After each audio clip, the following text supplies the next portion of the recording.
today's video, pupunta kami sa Kalahan Academy kasi ngayon magsisimula yung cultural night ng KEF kasi 50th anniversary na niya bukas, Sabado, November 25, 2023. Kasama ko nga palang pupunta doon si Mama at si Kira. So naglalakad na kami papunta doon. Huwag yun nang pansinin si ako, nagmamaganda lang ako dyan. Ang ganda kasi ng hangin.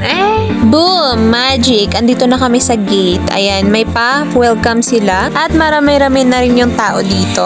Pagdating na namin ay nagsimula na pala yung opening devotion, celebrating and continuing 50 years of stewardship, service, and resilience. Ang guest speaker nga pala is si Chaplain Simplicio Dang-Awan. Ito nga pala yung copy ng program, hiniram lang namin sa katabi namin. Hindi halata pero yung mga teacher ng KA ay kumakanta dito.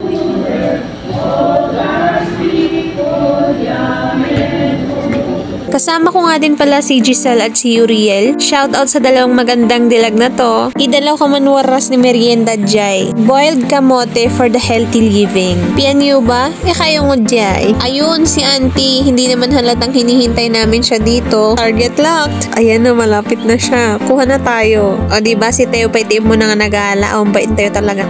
My God. May paganito pala ang KEF. Hindi ko alam. Ayan, yung mga old pictures naming mga nag-aral dito sa Kalahan Academy. Makikita mo dito, ayan no, ang taba ko dyan. Naniniwala na ba kayo na mataba talaga ako dati? Dito na nga rin sila nagluluto para sa dinner natin mamaya. Maraming bangayan kasi maraming kakain. Ilang barangay din. And ito na nga, nagsimula na nga yung Dayumti. Pakinggan nyo para malaman nyo yung iba sa mga cultural tradition namin.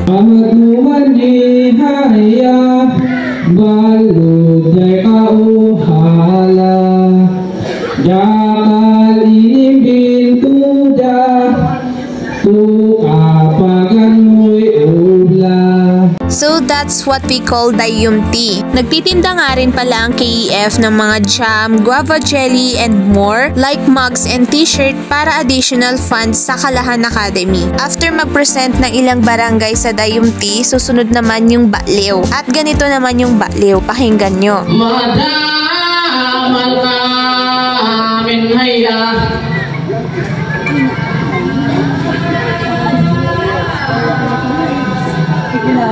Pasensya na kung nakat pero susunod naman dito is yung Tayaw at Hadong. Tayaw tan Hadong accompanied with the gangha is a traditional dance sa amin lalo na sa mga ikakasal.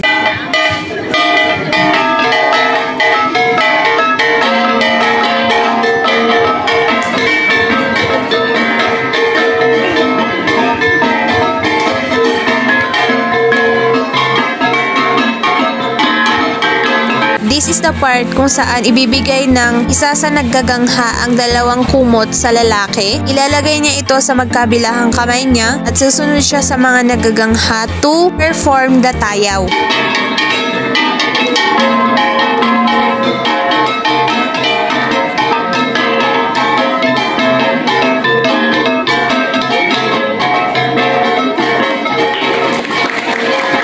Pagkatapos sumunod ng lalaki, ibibigay naman yung isang kumot sa babae. After maayos yung kumot, susunod naman siya sa lalaki.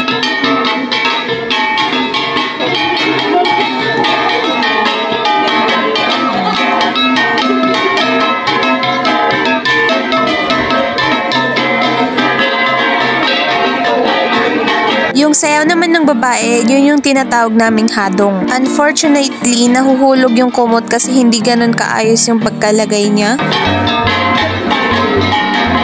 Ibang video ito pero gusto kong ipakita sa inyo kung ano yung right way na paglagay ng kumot at yung paghadong.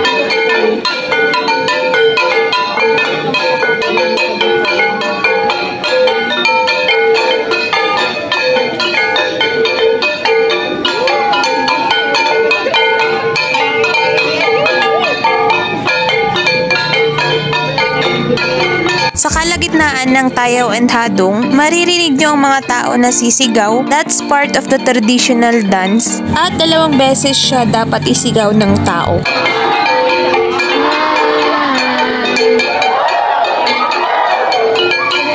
after sumigaw ng tao twice, pwede nang tumigil yung dalawa sa pagsayaw. Habang nagtatali ang mga judges ng score, tignan nyo naman itong mga experts sa paghadong at sa gangha. Papakita nila kung paano yung tamang paghadong at pagtayaw. Watch and learn!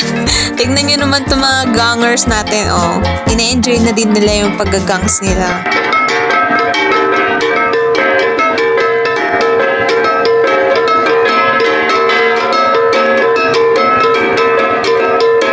Dahil kailangan pa ng mga judges ng time magtali ng mga score, pinaglaro na ang mga bata to buy them some time.